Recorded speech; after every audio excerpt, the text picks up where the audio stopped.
आज हिम्मत नहीं है इन लोग की अकेले चुनाव लड़ने की। गठबंधन किससे? कांग्रेस जैसी पार्टी जो देश की सबसे पुरानी पार्टी है। आदत हो गई है विपक्ष की डराने की, लोगों डरा कर वोट हासिल करने की। लोकसभा के वक्त भी ऐसे ही डराने का काम किया था। क्या कहा था? बार कर सकते। मैं तो कहता हूँ भैया करके दिखा दो। एक बार चुनाव का बहिष्कार ये लोग करके दिखा दो अगर हिम्मत हो। भाई ये तो वो राजनीतिक दल है जिनमें अकेले चुनाव लड़ने तक की हिम्मत नहीं है, बहिष्कार तो क्या करेंगे। राष्ट्रीय जनता दल, बिहार की पुरानी पार्टी जो 15 साल तक सत्ता में रही, आज हिम्मत नहीं है इन लोग की अकेले चुनाव लड़ने की। गठबंधन किससे? कांग्रेस जैसी पार्टी जो देश की सबसे पुरानी पार्टी है। कांग्रेस में हिम्मत नहीं है बिहार में अकेले चुनाव लड़ने की। भैया चिराग पासवान में इतनी हिम्मत तो थी ना कि 2020 में मैंने अकेले चुनाव लड़ने का दम दिखाया। वो भी तब जब मेरे नेता का निधन उस वक्त हुआ था, जब पहले चरण का नामांकन चल रहा था। है हिम्मत तो लड़के दिखाया अकेले। तो जो अकेले चुनाव नहीं लड़ सकता वो चुनाव का बहिष्कार क्या करेगा?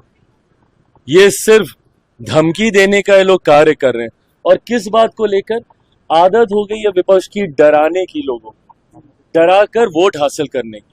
लोकसभा के वक्त भी ऐसे ही डराने का काम किया था। क्या कहा था बार बार लोकसभा में कि भैया मोदी की सरकार फिर से आ गई तो आरक्षण समाप्त हो जाएगा, लोकतंत्र की हत्या हो जाएगी, संविधान समाप्त कर दिया जाएगा। आज बताइए 1 साल से ऊपर हो गया हम लोग की सरकार आए हुए, कहाँ का संविधान खत्म हुआ? किसका आरक्षण छीन लिया गया या कौन से लोकतंत्र की हत्या हो गई? एसआर को लेके जो भ्रम फैलाया जा रहा है, यही भ्रम सीए को लेके भी फैलाया गया था। सोचिए, एक नागरिकता देने वाले कानून को इन्होंने नागरिकता छीनने वाला कानून बताकर देश के अल्पसंख्यक समाज को डराने का काम किया था। आज मुझे बता दीजिए कौन से अल्पसंख्यक समाज की, कितने मुसलमानों की नागरिकता छीन ली गई? जिस तरीके से डराया गया था सीए को लेकर, वैसे ही एसआर को लेकर। पहले तो इन एंटीसिपेशन, अरे भैया इतनी जानकारी है आपके पास इतनी जानकारी है तो दे दीजिए ना सबूत। एक सबूत इन लोगों ने नहीं दिया। अगर इतनी जानकारी है कांग्रेस के पास, राहुल जी के पास, राजद के पास, तो दिखाए ना कि भैया कौन सा सही आदमी था जिसका इन लोगों ने कैंसिल कर दिया हो या जिसका नाम वोटर लिस्ट से हटा दिया हो। सिर्फ हंगामा हंगामा हंगामा। दिल्ली में सदन नहीं चलने दे रहे, यहाँ बिहार में इन लोगों ने सबको परेशान करके रखा हुआ है, सिर्फ इन एंटीसिपेशन कि ऐसा हो जाएगा, ऐसा हो जाएगा, ऐसा। अरे भैया क्या हो जाएगा और क्या हो गया? ये सरकार की भी जिम्मेदारी है, हम राजनीतिक दलों की भी जिम्मेदारी है, और चुनाव आयोग जो कि एक संवैधानिक संस्था है उसकी भी जिम्मेदारी है। और अपनी जिम्मेदारी को हर कोई निभाएगा और इस बात को सुनिश्चित करेगा कि किसी भी नागरिक का के साथ कोई अन्याय नहीं हो। But at the same time कोई भी घुसपैठिया हमारे देश के सबसे बड़े अधिकारों में से एक मताधिकार का दुरुपयोग कर ले, ये भी हम लोग नहीं होने देंगे।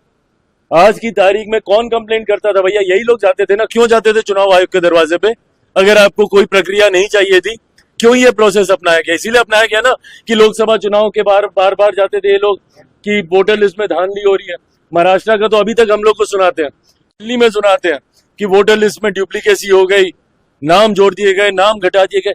अब भैया जब इसको लेकर एक इंटेंसिव रिवीजन किया जा रहा है कि कोई गलत ना हो, कई लोगों की मृत्यु हो गई है, उनका नाम दशकों तक चलता रहता है, वो हट जाए, कई नए नाम जोड़ने होते हैं, वो नाम जुड़ जाए, जो फर्स्ट टाइम वोटर है उनके साथ कोई अन्याय नहीं हो। जब इस प्रक्रिया का पालन किया जाता है तो भी आपको शिकायत, नहीं किया जाए तो आप चुनाव आयोग का दरवाजा खटखटाते, आप नहीं थकते, तो चिट भी आपकी, पट भी आपकी, नहीं चलेगा।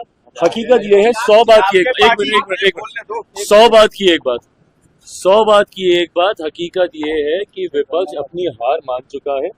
अभी तक ईवीएम पे ठीकरा फोड़ा जाता था, ईवीएम को बदनाम किया जाता था, अब वो बहाना इन लोग का चलता नहीं है। तो अब इन्होंने अगले 3-4 साल के लिए एक नया बहाना निकाला है, वो है वोटर लिस्ट को लेकर।